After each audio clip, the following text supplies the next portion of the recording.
Hi and welcome to Healthy Life Hacks. I'm Jefferies, the present day wise woman, a realistic naturopath coming to you from the surfing beaches of Australia. This podcast is for those of you who are wanting to really rock your life and health and live from a place of prevention.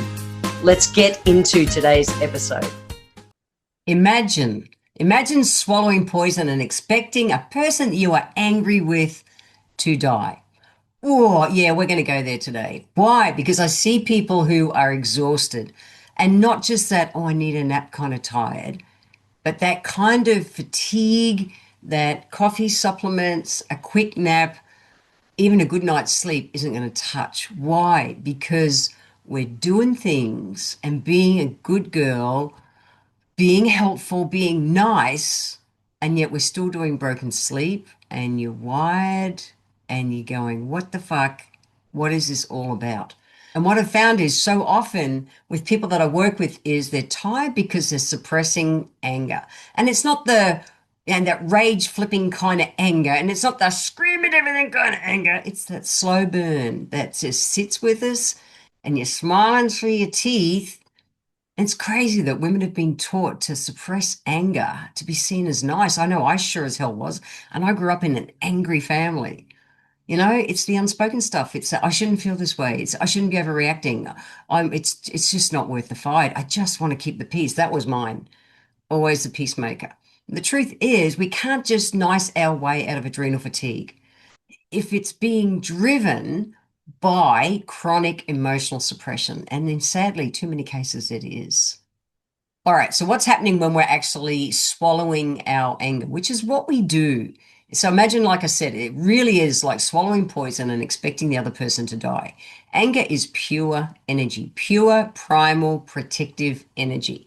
And it's designed to move through our body so that we can do something with that energy. But when we feel it and express it in a healthy way, it's great.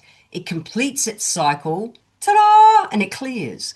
And when we don't, the anger gets stored, pressurized, and it triggers a constant low-grade fight or flight response in our body and an absolute waterfall of nasty chemicals. And anger sits in our liver. Gallbladder stores resentment, liver stores anger.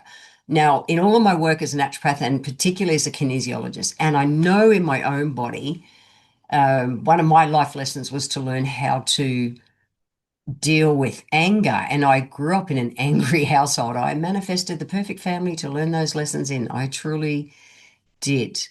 And so growing up was all suppression as a coping mechanism too. Just cope, Jen. Well, what I found when I got to becoming an adult and started drinking, so I think about alcohol and the impact, the negative impacts it has on our liver as well, it just amplified my suppression. So here I was learning how to be an adult, dealing with coming out as a gay person, fucking up my career in the army through being out, all those things, and a raging alcoholic as part of it. The impact it had on my body was huge. It was all part of, there was lots of things that contributed to my burning out, but there was a huge part. So there's always a physiological cost, okay? So our adrenal glands, they're on high alert all the time. We are in that fight and flight. And like I say, it can be a low-grade, well-suppressed anger. However, our adrenals are still on high alert. And they're pumping cortisol, dealing with that perceived threat, even if it's just us biting our tongue, being a good little girl, keeping your mouth shut. Again, that was what I did. Our nervous system, it doesn't feel safe and it stays dysregulated and it's jumping between fight, flight, and freeze all the time. Fight, flight, and freeze.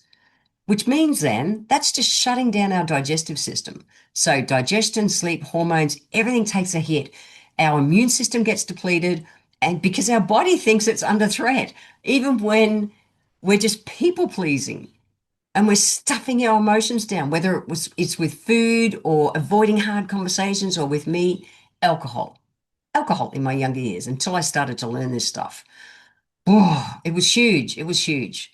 And I got to undo a ton of damage I did to my body, which is why I thought I'd talk about it today. It's been a big notice for me through my life, the impact of suppressed anger and being the good little girl when I was younger. And for fuck's sake, it saved my life as a kid to keep my mouth shut. It really did. It really saved my life. So, chronic anger, when it's suppressed, causes chronic stress, and then that leads to adrenal burnout, which is what it did to me. So we don't just get over anger. And I'm not talking about counseling here. If you need to go and get therapy, some kind of counseling or something like that, please do it. Don't ignore it, okay? I'm talking about just simple strategies, bam, bare ass minimum strategies you can bring in to help your body so that you're not metabolizing the anger. Because if we don't metabolize the anger, it metabolizes us. It really does. So, what are some ways to notice why we're doing it? Most women were taught, like I say, we were taught to be good, to be easy, to be nice, to be grateful, to be quiet and likable and be people pleasers. And when we directed that in, instead of expressing it, we absorbed it. We buried it under being busy. That was mine. Absolutely. The busyness, productivity, perfectionism. I was an absolute perfectionist in my younger years, and emotional caretaking. So we became the strong ones who never made a fuss. We just got on with it. That was me. Totally. That's how I coped. The reality was, yeah, like I say, it really taxed me physically and emotionally, mentally. Now, I've done so much work on dealing with my childhood, and I'm at peace with where I am in my childhood, and I have a relationship with my folks and done a lot of healing. Have you ever wondered how your life could have been different if you'd had access to this type of content at a younger age? Look, this is why I need your help. I'm working to build the #1 platform that gives real and easy to integrate healthy life hacks and mindset to help you get well and stay well. This show only grows by word of mouth and new subscribers. It would mean the world to me if you could click the subscribe button right now, leave a 5-star written review, or drop a comment below. Share this episode with a friend and I would be forever grateful. Now, let's get back to this week's episode. But I totally paid for it in my energy, my health, my confidence, my self-esteem, burning friends, killing relationships. It cost me in a lot of ways. And, our body knows if we're silencing our truth. And our body doesn't care how nice we are. It cares whether we're safe enough to be real. And being real means that sometimes we get angry.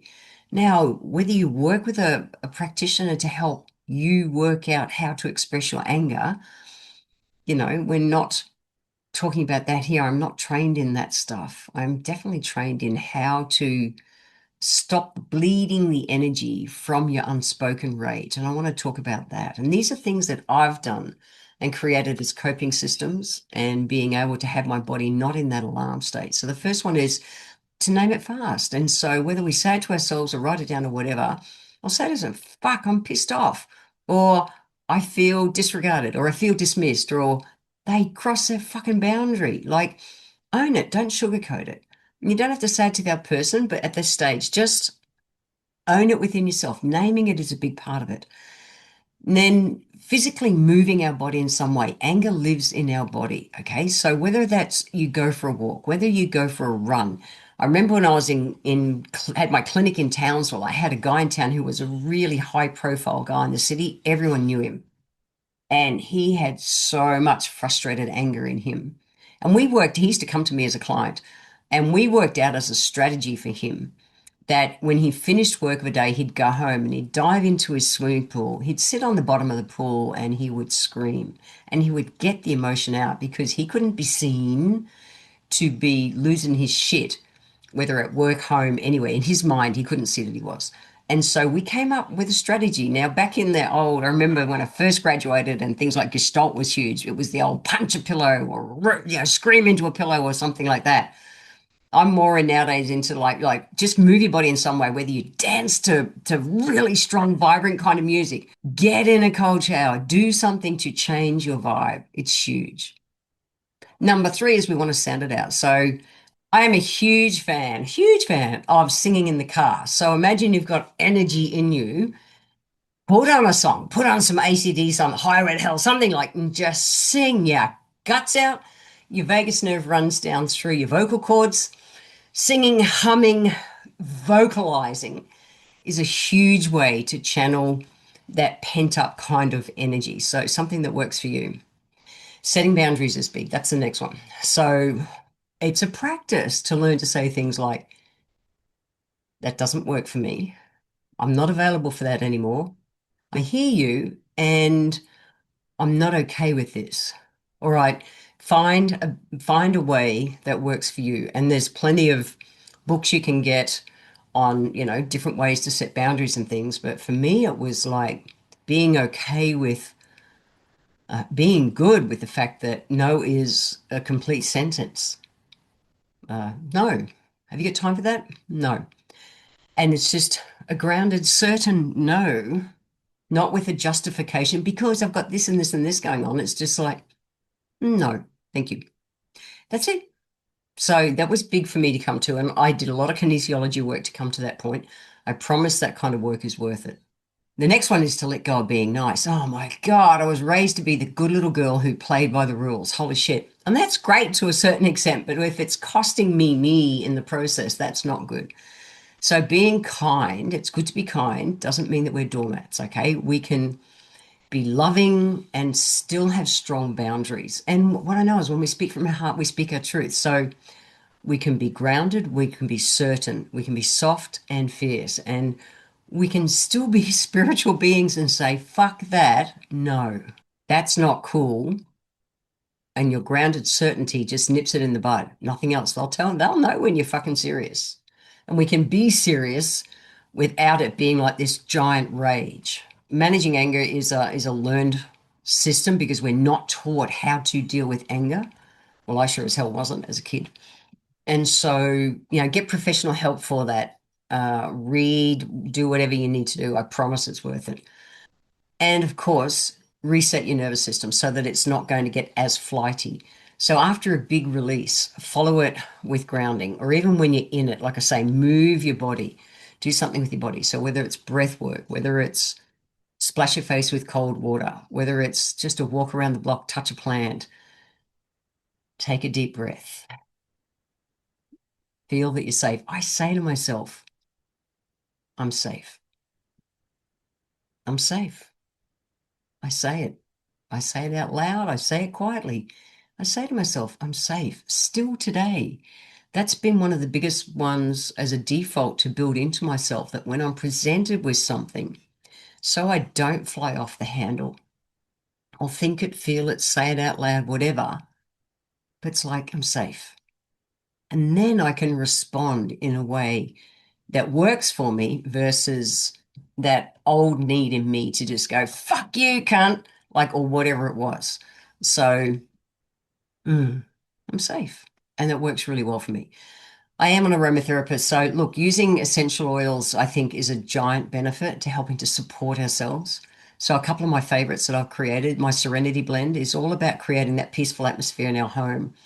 So essential oils like frankincense and geranium and lavender and ylang ylang. So it's about that really nurturing environment that helps to transform our space into a peaceful sanctuary. So if I wish I had aromatherapy as a kid. Holy shit, I would have aromatherapy the hell out of my room. But nowadays I use it all the time, and I don't wait to, you know, to have upsets and things. I don't. So I use aromatherapy to support me in advance. If you've got kids, and we're all just big kids too, remember, we really are. I designed my Calm Kids blend, which is a relaxing blend of vetiver, lime, lavender, and cedarwood. Now, cedarwood essential oil emotionally helps us to find the courage to do the hard things. Even saying no is a really hard thing. I get that. And it showed in studies in 2003 and 2008 that it can lower heart rate, it can calm our nervous system, and it can also help to reduce our blood pressure. Cedarwood is also great for helping to settle a go fast, busy mind. So similar to my Sanity Saver blend, which has got things like vetiver, cedarwood, lavender, but more of a child's dose. The Calm Kids, as an adult, you'd go for something like my Sanity Saver. So there are a couple of oils that can help. And that's the Sandy Saver is the one I designed for my ADHD brain as well. That's a side note. Calm Kids is the one I designed for ADHD kids, which is just us with creative brains. So if I think about that bare ass truth, we get that our emotions been being drained, not because we're weak, but because we've been just holding something that was meant to move. It's time to let it go. And I know that sounds easier. It's just worth starting to do. Even one of the little support systems I said, because that's all I've done over the years, is just worked on keeping things moving. If we can keep them mobilized, we can deal with life way different. Feeling our emotions like anger doesn't say we're weak. Oh my God, I had to learn that. That was huge. Just, it makes me whole. And I want to feel all the emotions nowadays. I was talking to one of my surfing sisters the other day and went, I want to feel it all. I want to feel the happies and the joys and the bliss, but I also want to feel the frustrations and the everything because they tell us we're alive. The difference is being able to do something with those emotions. And when we honor it, the fact that they are just emotions, our body stops running the emergency system all day, every day. We get out of that fight, flight, and freeze. It's not about rage. It's about our truth. And our truth spoken from our heart gets us heard. And it's sacred. So let your heart speak. Even if you've got to put your hand on your heart to remind you to speak from your heart, put your hand on your heart, take a breath and say, I'm safe. And then speak from that place. Because that gets heard. When we speak from our head, no, they say that we're mad. Speak from your heart and watch your energy rise again. I want to thank you for being here today. If you enjoyed my podcast, please let me know by leaving a review on Apple Podcast. Every month, I draw one lucky person who leaves a review, have a free 1-hour consultation with me. Be sure to subscribe to the show wherever you're tuning in from so that you always catch the next episode.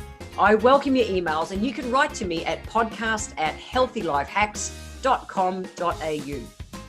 Until next time, remember, when it comes to life, live it, love it, and get on with it.